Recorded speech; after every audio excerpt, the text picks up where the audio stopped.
नमस्कार, बुलेटिन में आपका स्वागत है और मैं हूं आपके साथ रितेश कुमार गौतम। 5 राज्यों के हुए चुनाव और उसमें से 3 में भारतीय जनता पार्टी और एनडीए की जीत के बाद बीजेपी कार्यकर्ताओं में जोश और जुनून लगातार बना हुआ है। तो वहीं इन राज्यों में जीत के बाद उत्तराखंड के मुख्यमंत्री पुष्कर सिंह धामी देहरादून के चक्राता रोड स्थित प्राचीन हनुमान मंदिर पहुंचे, जहां उन्होंने बजरंग बली के दर्शन कर पूजा अर्चना की। उन्होंने देश और प्रदेश की खुशहाली की कामना की। सीएम ने कहा कि यह जीत जनता के विश्वास और कार्यकर्ताओं की मेहनत का परिणाम है। उन्होंने प्रार्थना की प्रदेश में विकास की रफ्तार लगातार बनी रहे और सभी नागरिकों का जीवन सुख समृद्धि से भरा रहे।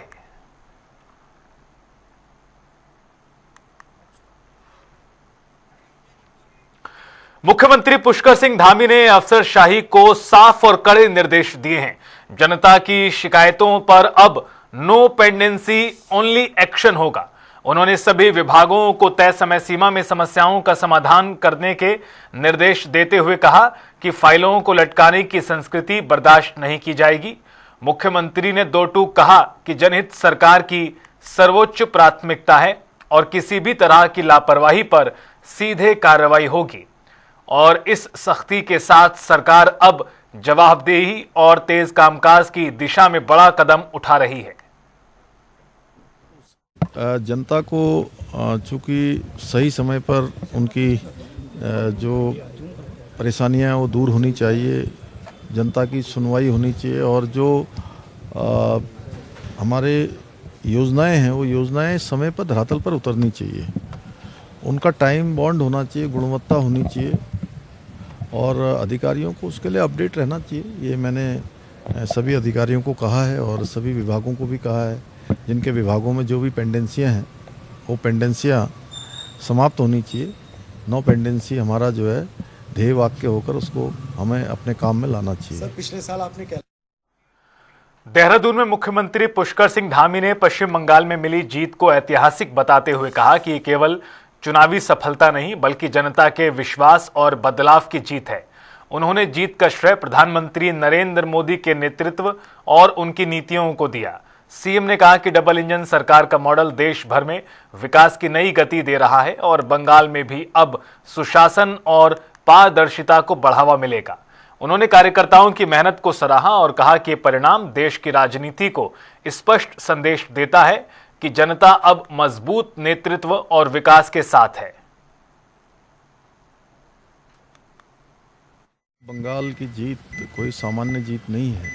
ये वहाँ की जनता की आशाओं की, आकांक्षाओं की और हमारे प्रधानमंत्री नरेंद्र मोदी जी के नेतृत्व में जो आज पूरे देश के अंदर डबल इंजन की सरकारें विकास का पर्याय बन चुकी हैं, सुशासन का पर्याय बन चुकी हैं और लंबे समय बाद बंगाल भी उस दिशा में चला है। और यूसीसी उत्तराखंड में 2022 के आम चुनाव में आदरणीय प्रधानमंत्री श्री नरेंद्र मोदी जी के नेतृत्व में उत्तराखंड के जनता के साथ दिया गया वचन था, जो देवभूमि उत्तराखंड में लागू हुआ। और जब ये लागू हो रहा था तो उस समय मैंने कहा था कि जिस प्रकार से गंगा देवभूमि से निकलकर, गौमुख से निकलकर पूरे देश को जल और जीवन देने का काम करती है, उसी प्रकार से यूसीसी की गंगा भी देवभूमि उत्तराखंड से निकलकर पूरे देश के अन्य राज्यों को भी लाभ देगी और वो अब दिखाई देने लगा है। धीरे धीरे सभी राज्य उस दिशा में आगे बढ़ रहे हैं और हमारे प्रधानमंत्री जी ने भी कहा है कि अब यूसीसी देश की आवश्यकता हो गया है। सर, और रुकेंगे यहां पर एक छोटे से ब्रेक के लिए।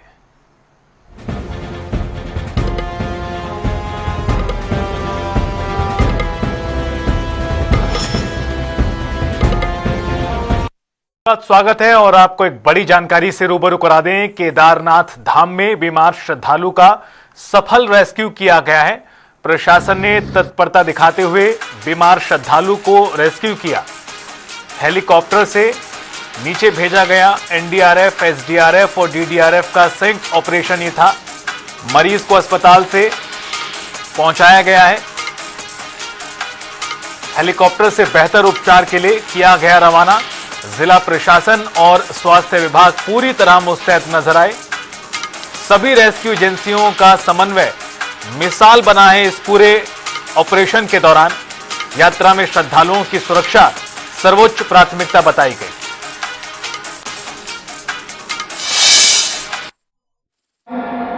हमारे प्रदेश की नहीं बल्कि पूरे देश की शान है जो हमारे खिलाड़ियों को अनेक विश्व स्तरीय सुविधाएं यहां पर प्रदान कर रही है।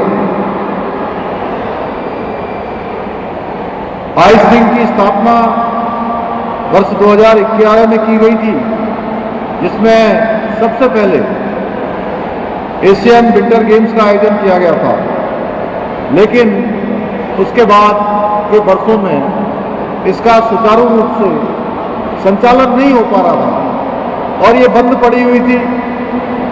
रखरखाव भी इसका सुनिश्चित नहीं हो पाया था, जिसके कारण से इसका संचालन नहीं हो रहा था। इसकी बदहाल स्थिति को देखकर हमने इस आइस रिंक को पुनः शुरू करने का संकल्प लिया, खिलाड़ियों को देश और दुनिया के समर्पित करने का निर्णय लिया और हमारी सरकार ने लगभग 8.5 करोड़ रुपए की लागत से पिछले वर्ष आज ही के दिन इसे देश और दुनिया के खिलाड़ियों को समर्पित किया था।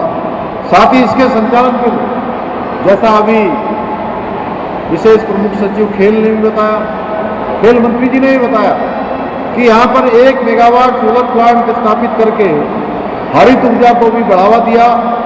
मुझे गर्व है कि हमारे सामूहिक प्रयासों से और दृढ़ इच्छा शक्ति और संकल्प के आधार पर आज ये आइस रिंक एक बार फिर से प्रमुख राष्ट्रीय और अंतर्राष्ट्रीय प्रतियोगिताओं के आयोजन का साक्षी बन रहा है। साथियों, मुझे ये जानकर अत्यंत हर्ष हो रहा है कि बीते 1 वर्ष में यहाँ national ice skating championship, Asian trophy, राष्ट्रीय आइस हॉकी लीग तथा महिला एवं बालक वर्ग की राष्ट्रीय टीमों के प्रशिक्षण शिविरों का सफल आयोजन हुआ है। साथ ही आज यहाँ पर हम सब ने देखा विभिन्न राज्यों के खिलाड़ियों ने यहाँ पर बड़ा शानदार प्रदर्शन भी किया और विभिन्न राज्यों के खिलाड़ी स्केटिंग एवं आइस हॉकी का यहाँ पर प्रशिक्षण भी प्राप्त कर रहे हैं। यही नहीं, भारतीय आइस हॉकी टीम का प्रशिक्षण शिविर भी इसी रिंक में आयोजित किया गया है। ये भी हम सभी के लिए अत्यंत गर्व का विषय है कि पिछले वर्ष अगस्त में इसी आइस रिंक के निर्माण के बाद भारत ने पहली बार, वैसे तो बहुत सारे काम पहली बार हो रहे हैं, राज्य निर्माण के बाद इन सालों में पिछले 4-5 वर्षों में अनेक काम पहली बार हुए हैं। जैसे आप देख रहे होंगे कि एक खेलों का एटमॉस्फेयर यहाँ पर बना है। खेल खिलाड़ी, खेल विभाग, प्रशिक्षक, आम जनता, सब हमारे छात्र छात्राएं, युवा नौजवान सब एक में होकर आज देवभूमि को खेल भूमि के रूप में आगे बढ़ाने का काम कर रहे हैं। ये काम भी पहली बार हुआ है। इसी प्रकार भारत ने पहली बार Asian Open short track speed skating trophy की सफल मेजबानी की है, जिसमें एशिया के 11 देशों से 200 से भी अधिक खिलाड़ियों ने यहाँ पर भाग लिया था और अपना शानदार प्रदर्शन करके, उत्कृष्ट प्रदर्शन करके सभी को रोमांचित करने का काम किया था। मुझे भी उस ऐतिहासिक आयोजन का यहाँ पर साक्षी होने का अवसर मिला था। साथियों, आज जिस प्रकार भारत में आइस स्केटिंग, आइस हॉकी का क्रेज बढ़ रहा है, उससे आने वाले समय में भारत शीतकालीन खेलों में भी एक मजबूत शक्ति के रूप में उभरेगा। साथियों, आदरणीय प्रधानमंत्री श्री नरेंद्र मोदी जी ने अपने कार्यकाल के प्रारंभ से ही, जब से वो देश के प्रधानमंत्री बने, उन्होंने खिलाड़ियों को प्रोत्साहित करने के लिए हर स्तर पर अनेक कामों को आगे बढ़ाया, चाहे वो खेलो इंडिया हो, फिट इंडिया मूवमेंट जैसे कार्यक्रम हो। इनके माध्यम से खेल संस्कृति को प्रोत्साहित करने का काम किया और इन्हीं नीतियों का परिणाम है कि आज भारत खेलों के क्षेत्र में विश्व के सब मंचों पर, विश्व के हर मैदान पर अपनी मजबूत विशिष्ट एक पहचान बना रहा है। एक अलग पहचान बना रहा है। हमारे खिलाड़ी आज दुनिया का कोई भी मैदान हो, हर मैदान पर भारत का तिरंगा शान से लहराने का काम करते हैं। अपने खेलों के प्रदर्शन से देश और दुनिया को एक नई पहचान देने का काम करते हैं। आदरणीय प्रधानमंत्री जी के मार्गदर्शन में हमारी सरकार ने भी उत्तराखंड में खेल संस्कृति को बढ़ावा देने के लिए, खिलाड़ियों को प्रोत्साहित करने के लिए हम निरंतर प्रयास कर रहे हैं। इस दिशा में कार्य करते हुए 38वें राष्ट्रीय खेलों का सफल एवं भव्य आयोजन यहाँ देवभूमि उत्तराखंड में हुआ और उस आयोजन ने देवभूमि उत्तराखंड को खेल भूमि के रूप में भी एक नई पहचान दिलाने का कार्य किया। और रुके यहां पर एक और छोटे से ब्रेक के लिए।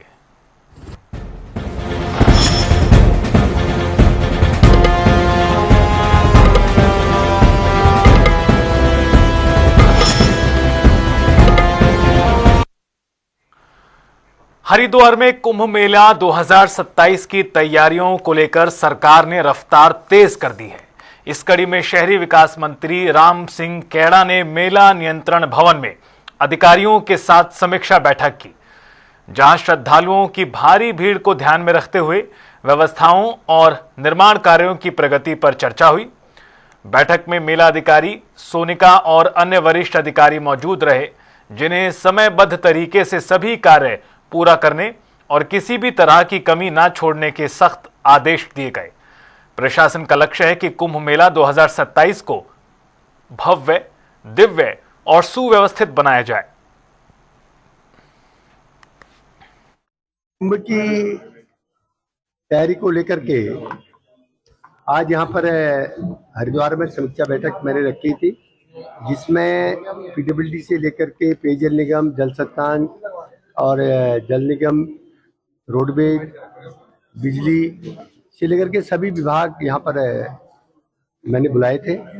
और हमारी सरकार माननीय पुष्कर धामी जी के नेतृत्व में इस कुंभ मेले को ऐतिहासिक बनाने की तैयारी में लगी है।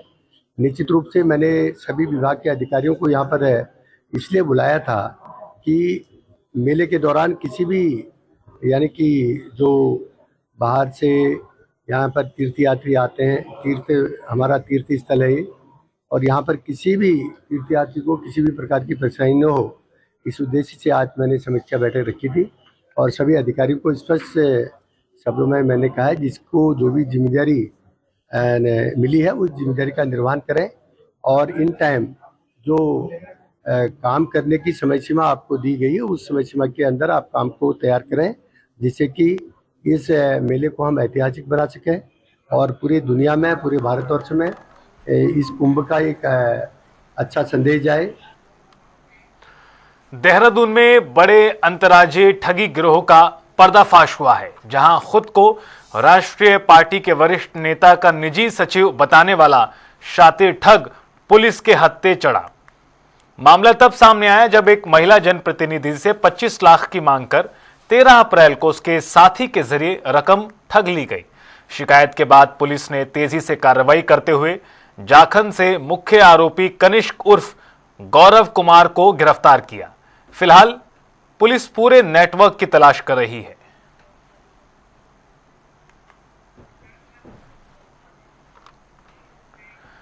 उत्तराखंड की सियासत में कथित पत्र को लेकर आरोप प्रत्यारोप का दौर अब भी जारी है। विधायक अरविंद पांडे के नाम से वायरल पत्र पर भाजपा ने कांग्रेस पर तीखा हमला बोला। बीजेपी प्रदेश अध्यक्ष महेंद्र भट्ट ने कहा कि जिस पत्र को खुद संबंधित व्यक्ति नकार दे रहा है, उसे मुद्दा बनाकर कांग्रेस ने अपनी ही किरकिरी कराई। उन्होंने कांग्रेस अध्यक्ष पर निशाना साधा और कहा कि एक राष्ट्रीय पार्टी के नेता को ऐसे हथखंडों से बचना चाहिए। भट्ट ने साफ कहा कि इस मुद्दे पर कांग्रेस का कोई नैतिक अधिकार नहीं बनता और मीडिया में बढ़ा चढ़ाकर पेश करना उनकी राजनीतिक हताशा को दर्शाता है। पहली बात तो कांग्रेस के अध्यक्ष जी को इस प्रकार के हथकंडों से बचना चाहिए। वो राष्ट्रीय पार्टी के अध्यक्ष हैं, किसका पत्र है, जब वो व्यक्ति पत्र को मना कर रहा है तो इससे उनकी जगह हसाई हुई है। तो मुझे नहीं लगता कि उनको इस पर कुछ बोलने का नैतिक अधिकार है। उनको स्वयं ही अब शर्मिंदगी होना चाहिए कि जिस बात के लिए उन्होंने ताल ठोकर मीडिया के सामने जिस बात को रखा था, और उन्हीं व्यक्ति ने उनकी उस बात को नकार दिया है। उत्तरकाशी में जिला अस्पताल परिसर अग्नि सुरक्षा जागरूकता केंद्र बना, जहां अग्निशमन विभाग ने व्यापक प्रशिक्षण कार्यक्रम चलाया और इस दौरान लोगों को जागरूक किया गया। नर्सिंग स्टाफ कर्मचारियों को आग लगने के कारणों, बचाव के उपायों के बारे में जागरूक किया गया। इस मॉक ड्रिल की प्रशंसा की गई।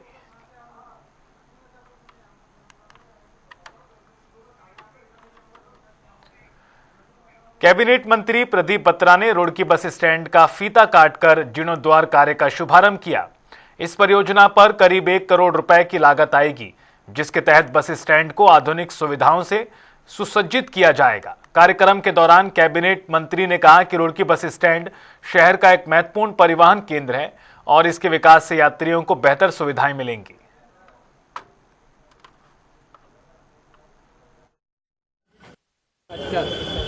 बस स्टैंड का जीर्णोद्धार का कार्यक्रम शुरू हुआ है। आज यहाँ मुहूर्त किया हम लोगों ने और बहुत जल्दी एक अच्छा नया बस स्टैंड लोगों को यहाँ पर मिलेगा, मॉडल बस स्टैंड मिलेगा, जिसमें सारी फैसिलिटीज़ होंगी, कैंटीन फैसिलिटी, टॉयलेट फैसिलिटी से लेकर सभी चीज़ यहाँ पर आधुनिक तरीके से बनाई जाएंगी। वो आपत्ति जताने वाले से आप पूछेंगे ज़्यादा बेहतर रहेगा, जो आपत्ति जता रहे थे। सारे बस स्टैंड अच्छे होंगे, पूरे उत्तराखंड के बस स्टैंड नए बनने जा रहे हैं, अच्छे होंगे सभी बस स्टैंड। 2 गेट हमें बनाने हैं, बाउंड्री वॉल बनाना है, प्लस इसके अंदर सीसी रोड वगैरह कुछ बनेगी। इतना प्रोजेक्ट 4 महीने में एक प्रोजेक्ट हमारा पूरा हो जाएगा।